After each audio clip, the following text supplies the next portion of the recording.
nome é Raul Galaad, eu sou professor de Direito Administrativo e Direito da Informática da Universidade Federal do Amapá, Unifap. Hoje eu vou apresentar para vocês, de forma sucinta, os itens, as principais categorias que nós vamos trabalhar na disciplina Direito Administrativo 1, que se inicia no dia 6 de agosto de 2022, mas que se refere ao primeiro semestre de 2022, em função a esse atraso da pandemia que começou em março de 2020 e acabou atrasando o nosso calendário, não só de diversas instituições, mas também aqui mais especificamente o calendário também da Universidade Federal do Amapá.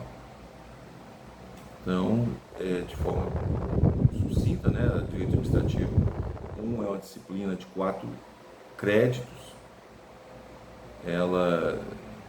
Nós temos, na verdade, duas disciplinas que cuidam do direito administrativo, da matéria de direito administrativo, que é Direito Administrativo 1 e 2. Eu, inclusive, ministro as duas disciplinas. Hoje estou apresentando de forma sumária aqui a nossa proposta, o nosso plano, de forma bem sintética, a nossa proposta de programa da disciplina. Os primeiros aspectos a considerar a questão da chamada propedêutica do direito administrativo, que são as noções preliminares do direito administrativo. Nós temos uma tradição no direito administrativo muito grande na América Latina. Os primeiros professores do direito administrativo são do século XIX, lá nos primeiros cursos de direito do Brasil. Então nós temos aí, por exemplo, o Vicente Rego, nós temos uma tradição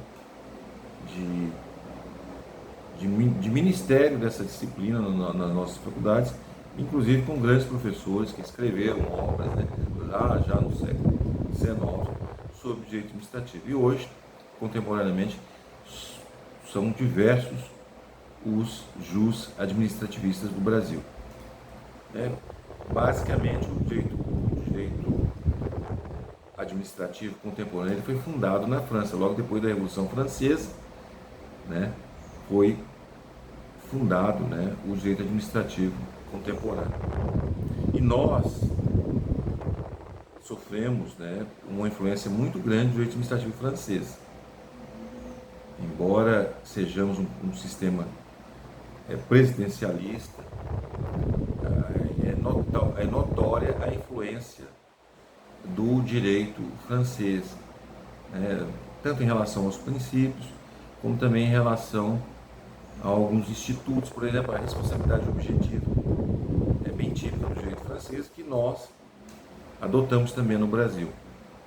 Bem, aspecto extremamente importante no estudo do direito administrativo são os princípios administrativos. A gente pega ali o artigo 37 da Constituição Federal, existe lá o princípio da legalidade,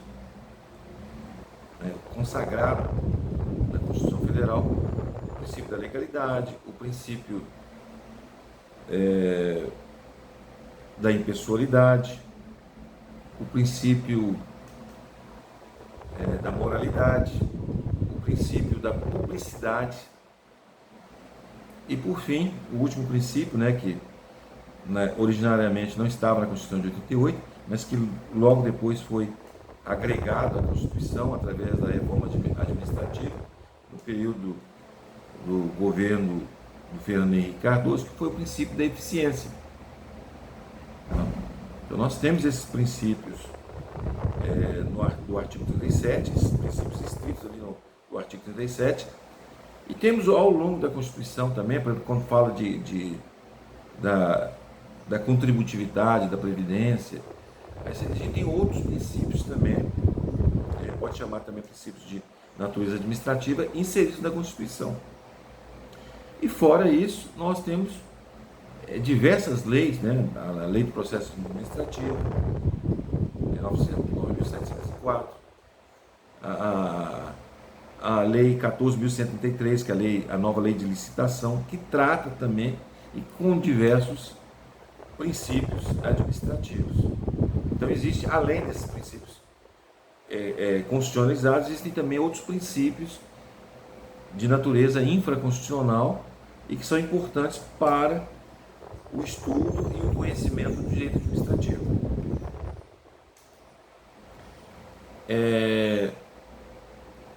Algo extremamente importante no estudo, nesse estudo preliminar do direito administrativo, no início da matéria de direito administrativo, se refere aos atos administrativos, os atos praticados pela administração pública. A gente, com as nuances, né, possíveis, que há uma diferenciação em atos da administração e atos administrativos, para nós importa muito mais a questão dos atos administrativos, tanto o nascimento como depois a modificação desses atos.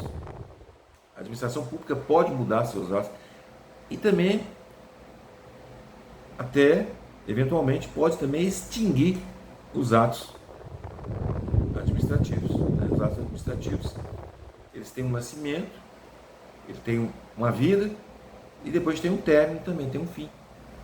Não é? Então nós vamos estudar essa questão referente aos atos administrativos. Isso aí no ponto 3. No ponto 4, nós estudaremos a administração direta e indireta. A administração, ela pratica atos, ela executa serviços públicos diretamente, por exemplo, a atividade policial executada diretamente pela administração. Nós temos aqui no plano estadual a Polícia Civil, nós temos a Polícia Militar, que são instituições estaduais. No plano federal nós temos a Polícia Federal, não é? Que é a polícia que realiza a persecução dos crimes considerados federais, por exemplo, tráfico de drogas, não é? O tráfico de armas. Não é? Então nós temos aí também tanto a competência federal para os crimes, como a competência estadual. Isso aí é realizado diretamente pela administração pública, mas existem serviços que são descentralizados, que não são executados diretamente pela administração pública. Ela cria entidades para executar essas atividades. Então, quais são as entidades criadas pela administração pública?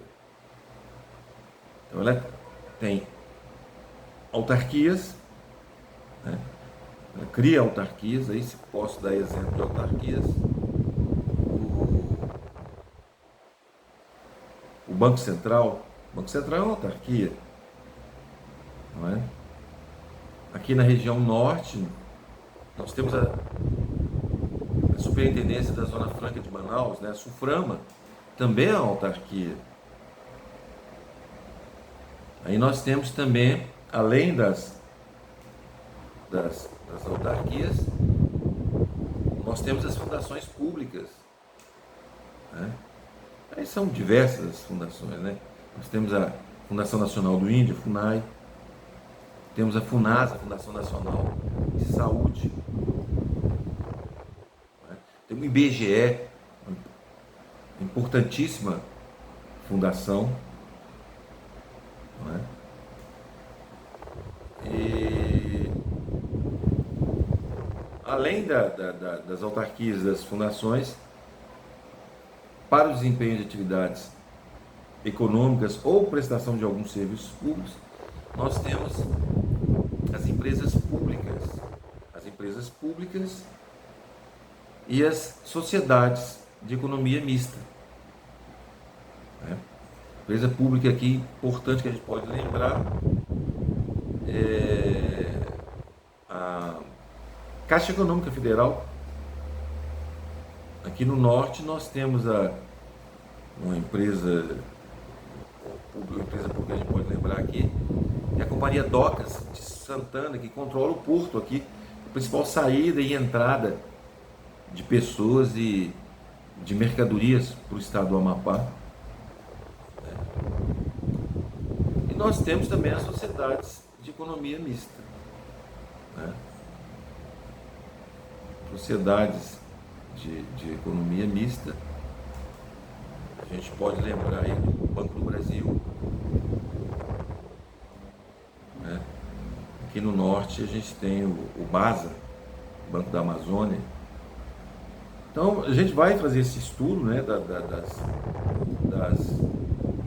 administração direta e da administração indireta. No ponto quinto, nós vamos estudar os serviços públicos. Lembre-se lá quando a gente falou no ponto 2 sobre princípios do direito administrativo. É interessante que aqui a gente pode fazer uma relação do serviço público também com os princípios administrativos. Mas aqui a gente faz a seguinte referência: é uma referência dos princípios administrativos setoriais. Eles são princípios que pertencem especificamente ao serviço público. A gente pode dar como exemplo aí o princípio da continuidade do serviço público. O serviço público ele deve ser organizado de forma a ser perene, a ser prestado de forma contínua. Então ele tem que ser, ele não pode ficar paralisando, né? Ele não pode ser suspenso, ele tem que ser continuamente prestado. Generalidade, o outro princípio que regula ele deve ser prestado para todos, sem nenhuma discriminação, ricos e pobres. É serviço público, é serviço do Estado, tem que ser prestados a todos. Outra coisa, outro princípio, a modicidade das tarifas públicas. O serviço público não pode ser caro, ele tem que ter um valor que permita a todo cidadão, aos usuários, poderem fazer uso desse serviço público. Você vê que também tem relação, né, com os princípios, né? Um outro tema que nós estudaremos são os servidores públicos. A gente vai tanto analisar ali as posições contidas na Constituição Federal, no artigo 39, né? São várias características, né, que tem que ter os servidores públicos. O princípio é o concurso, né? São profissionais que são concursados para trabalharem para o Estado, né? Do ponto de vista da organização do Estado, se exige, isso é a regra. Essa questão de contratos administrativos deve ser exceção, não a regra. Muito embora nós estamos agora no período eleitoral e muita gente acaba, muito administrador público acaba fazendo promessas aí no sentido de eventuais e futuros contratos administrativos, mas isso não é a regra. A regra do serviço público deve ser um serviço permanente, por isso através de profissionais concursados, né? Mas além do artigo 39 da Constituição Federal, nós temos também o regime jurídico único dos servidores públicos, que é a Lei 8.112 de 1990, né? Que também regula, né, setorialmente, que se regula especificamente essa matéria atinente aos servidores públicos, né? Um aspecto muito importante e que nós tivemos aí, o Brasil foi um escândalo mundial, né? O maior esquema de corrupção detectado no mundo foi no Brasil, nunca se tinha, né? Só a Petrobras aí, a quantidade de coisa que foi apurada em relação à Petrobras. No início falava em 14 bilhões, 30 bilhões, depois se descobriu que a Petrobras, durante os 14 anos de um governo aí, um governo infeliz que nós tivemos, ela foi roubada, na verdade, em centenas de bilhões de reais, né? Calcula-se que em torno de 900 bilhões Olha o poder dessa empresa, né? Bastou 2 governos que deixaram ela trabalhar em paz, a empresa trabalhar em paz, para se tornar uma empresa altamente lucrativa, né? Com investidores nacionais e estrangeiros. Mais de 700 mil investidores brasileiros e estrangeiros que acreditam na empresa, né? Esse papo aí fiado de que a empresa é para favorecer capital estrangeiro, conversa fiada. Tem muitos brasileiros, inclusive eu, de forma bem modesta, é claro, com pouquinhas ações, mas tem muitos brasileiros, cerca de mais de 700 mil brasileiros, que investem na Petrobras. Uma empresa séria, que bastou o Estado não meter as mãos, né, a partir ali do governo Temer, depois o atual governo, e aí a empresa se recuperou. É uma empresa hoje altamente rentável. Basta não transformar a empresa em cabide de emprego, que ela se torna uma grande empresa, né?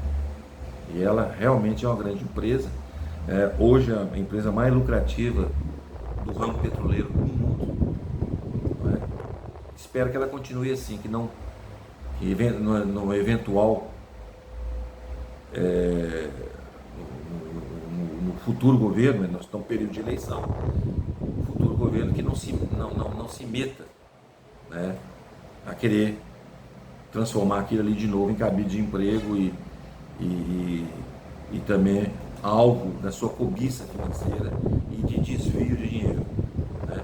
Porque a empresa ela é de todos nós, né? Ela é do Brasil principalmente. O Brasil conseguiu a autossuficiência em petróleo através dessa empresa, que ninguém acreditava no petróleo no Brasil. Ninguém acreditava. A Petrobras foi criada e ela mostrou que o Brasil não só é autossuficiente, como nós temos uma reserva aí de bilhões e bilhões, né, de petróleo. Né? Não adianta, a matriz energética vai acabar. Não, gente, nós dependemos do petróleo,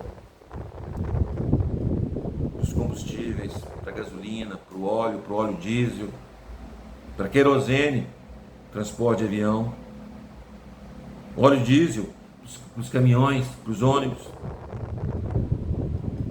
do plástico, do betume, do asfalto. É tantos subprodutos que o petróleo dá. Aí você substituir todas essas matrizes é algo que não é para agora. O petróleo vai durar muito ainda. Por mais que seja à vontade. Você tem confiança, por exemplo, você pode falar num carro elétrico, mas você pode falar num avião elétrico? Você tem confiança? Eu não tenho confiança nenhuma. Eu prefiro esse avião aí de combustível. Tá certo? A gente vive tendo pane aí, vive faltando energia. Se for no Amapá, então, pelo amor de Deus. Já pensou? Um avião elétrico aqui no Amapá? Pelo amor de Deus. Aliás, não é só no Amapá, né? Aqui na região norte. Eu acho interessante, a gente exporta energia e falta energia para a gente mesmo, né? Tem gente que brinca com o seguinte, que o Leão, em vez de trazer energia para nós, estão levando a nossa energia para outros estados, né? Bem, então vamos estudar a matéria referente aos servidores públicos, né? E por fim nós vamos, sob o título de temas emergentes, na verdade o primeiro tema se refere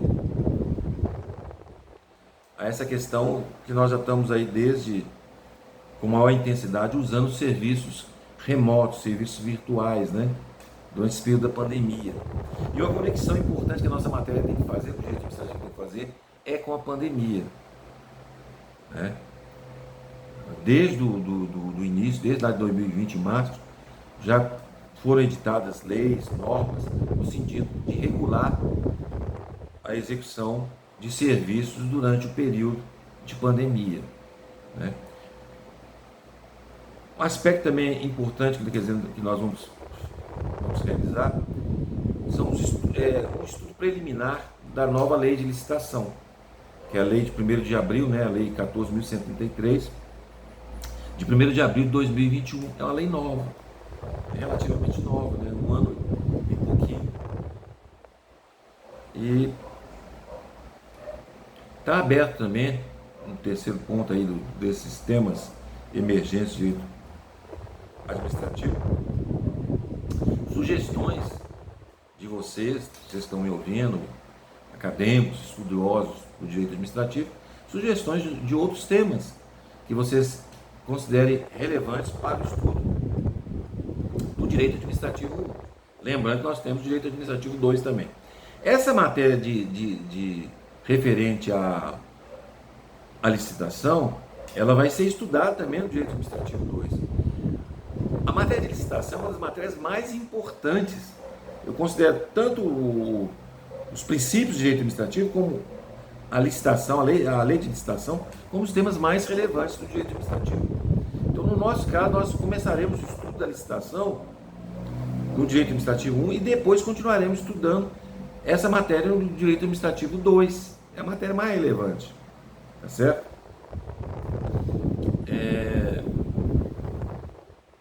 Tanto que os concursos é a matéria mais cobrada, né? Os concursos públicos é a matéria mais cobrada dentro do direito administrativo. São as licitações, são os princípios administrativos e as licitações. Tá? Bem, basicamente, eu quero dizer para vocês que a nossa matéria, eu adoto um princípio construtivista e eu conto muito com a participação dos acadêmicos, são realizados trabalhos em grupo, né? Ao longo do semestre a gente constrói a disciplina dessa maneira. Eu tinha uma maneira, quando eu comecei o magistério, de fazer muitas aulas expositivas.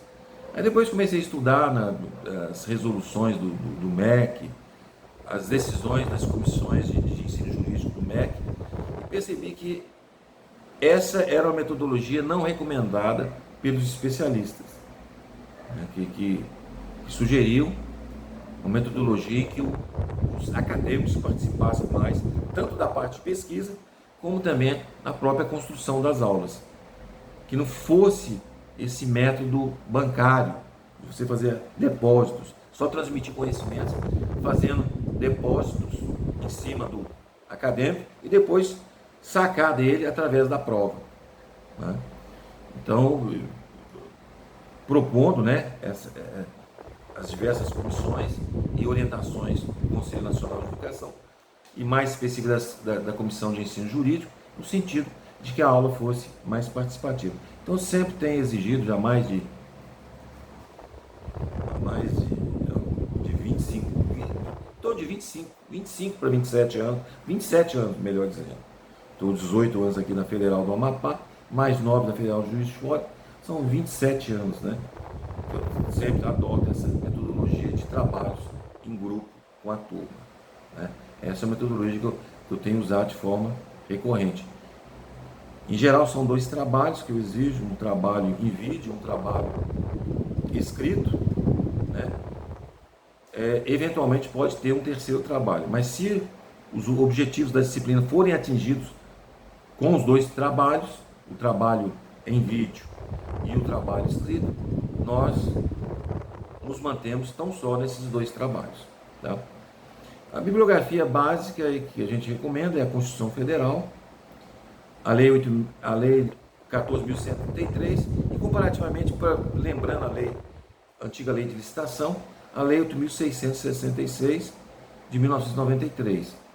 A lei que regula o processo administrativo, né, a Lei 9.784, e aí os grandes clássicos, né, os grandes jus administrativistas, entre eles o Elie Meirelles, né, o seu direito administrativo brasileiro, a Maria Silva Zanella de Pietro, direito administrativo, o José Santos Carvalho Filho, manual de direito administrativo, o Diógenes Gasparini, direito administrativo, o Marcelo Alexandrino e o Vicente Paulo, né, com o seu direito administrativo descomplicado, o Edmir Neto Araújo, com o curso de direito administrativo, né? Então, basicamente, e também a bibliografia estrangeira, constituições da Argentina, do México, e um administrativista que eu posso citar aqui, embora clássico também, é clássico, da Argentina, o Bassa Viu Basso, né? a gente vai estudar também o direito administrativo, não da perspectiva nacional, dos administrativistas nacionais, como também na perspectiva do direito administrativo internacional. De preferência, o direito latino-americano e o direito português e espanhol, que são matrizes que estão mais próximas a nós, também o direito francês, né? E alguma coisa que nós temos de influência do direito norte-americano. Mas a maior parte da nossa influência é realmente do direito administrativo francês.